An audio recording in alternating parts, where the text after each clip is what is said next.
Alan Wake is one of Remedy Entertainment's biggest cult classics, and it seems a new game may be on the way. With Control now available, the references seem more like links, setting up an event where Alan and Jesse's worlds will collide and the two will work together against the Dark Presence or even a new threat.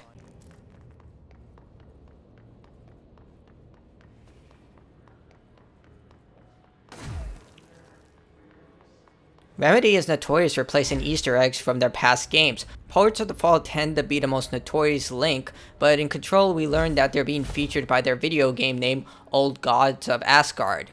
We also see an entire audio theater dedicated to the band in the research department and their music featured in the actual narrative. We also hear reference to Thomas Zane from Jesse. This is the same Thomas Zane from Alan Wake because the interviewer is unable to find the poet anywhere in the databases. This is because Zane wrote himself out of existence when he encountered the Dark Presence in an attempt to save the world and make up for his mistakes, which means that Jesse had access to his poetry before those events. But you're probably saying that this is just coincidence or Easter eggs. As I stated earlier, Remedy Entertainment loves putting references to their past projects in their current games. Well, later on in Control, you gain access to an area called the Prime Candidate Program. Inside you can find documents that not only confirm that the events of Bright Falls happened in the world of Control, but the Bureau is aware of Alan Wake and the Clicker. So let's read these documents. In the Bright Falls summary, it states, an unconformed threshold manifestation at Cauldron Lake resulted in a fictional story written by the author Alan Wake, creating an AWE in which reality was altered to match that of the story, though only locally and for a limited time. Mr. Kirkland, head of investigations, was alerted on September 13, 2010 by ex-Bureau agent Frank Baker that an AWE event was taking place in Bright Falls, referred to the events investigated in 1970, 1976, 1978. Baker had received a call from Barry Wheeler, Alan Wake's literary agent, on behalf of Baker's daughter Sarah, who was the current sheriff of Bright Falls. A Bureau field team arrived at the site 2 days later only to confirm that the event was over. Interviews were conducted, referred to 1970, redacted, Thomas Zane, 1976, 1978, Odin Arison, Thor Arison. Alan Wake was believed to, redacted again, instigator. Eyewitness reports highlight an old light switch, possible object of power that went missing. This is where Alan took it into the Dark Presence.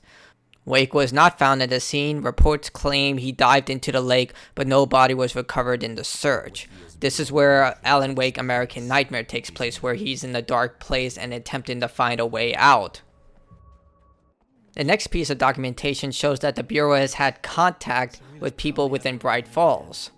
Alice Wake, Mr. Wake's wife, was found during the Bureau investigation. She was interviewed and evaluated. She showed signs of severe mental trauma in the form of redacted memory loss. She was later directed to treatment. It was concluded that she had been trapped in the threshold during its manifestation. Notable individuals still missing after Bright Falls event are FBI Special Agent Robert Nightingale and Dr. Emil Hartman, referred to the Creator's Dilemma and the file Read the Cauldron Lake Lodge. Bureau researchers believe this event was resulted of a forceful perception of subjective reality stemming from Mr. Wake, overlapping on our own. Wake has been flagged as a potential peril ultimatum. See Prime Candidate Program for more details. In 2011, a book by Claire Stewart titled The Alan Wake Files was published by Roundabout Press, New York, and Olympia. Agents interviewed Clay Stewart and suspected minor paraludinitum, I can't say that word, sensitivity. He was placed under indefinite surveillance.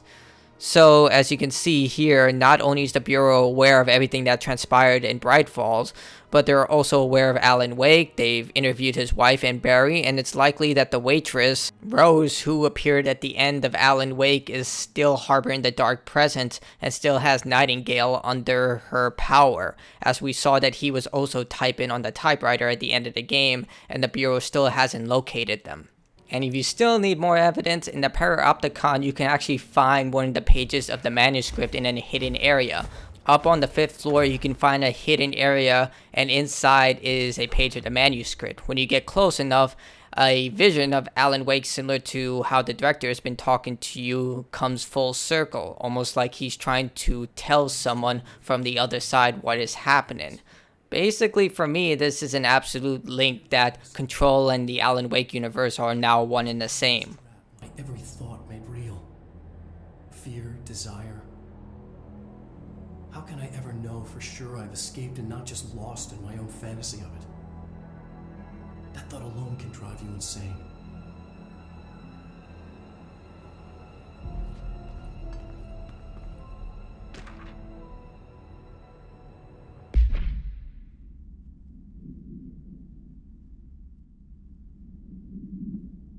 If Control is linked to Alan Wake, and judging from this evidence, it's almost irrefutable, this would make what's happening in Alan Wake's adventure a lot more sense. We can now link the clicker as an object of power. While we know little about these items, other than their destructive abilities, it's not out of the ordinary to think that some of these supernatural things can be used as weapons.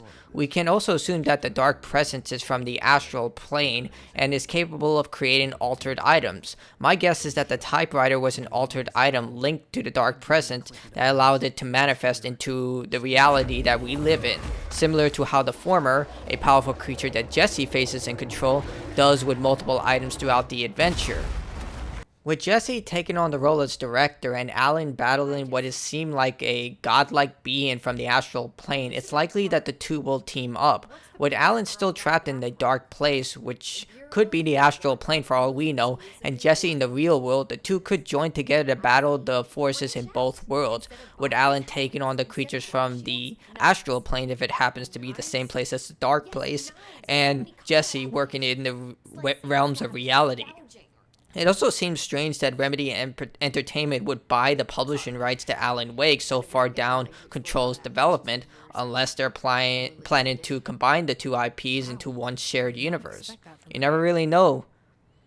So what do you think? Do you believe that Alan and Jesse will team up in the new game, or will they remain as separate IPs? Let me know your opinions in the comments below.